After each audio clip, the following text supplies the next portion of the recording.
Hi guys! Back again with me and Mira.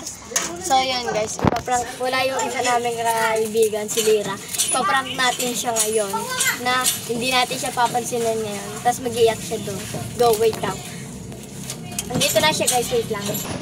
Andito na siya guys.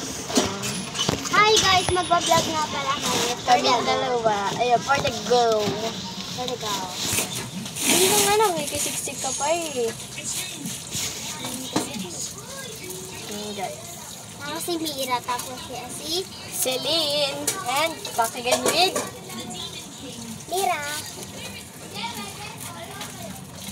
So yun guys, may sugat pa ako dito. Huwag yun na yung pansinin. Dahil papaso ako. Okay na, ayan. Pero yung anong ginagawa niya, tinan mo, nakikisali.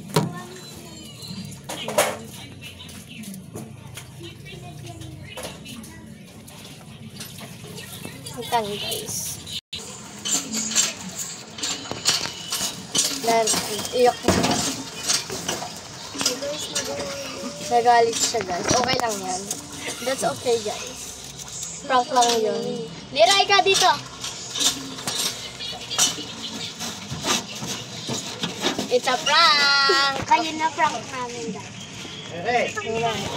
Bye guys. Opo. Bye guys. See you part 2.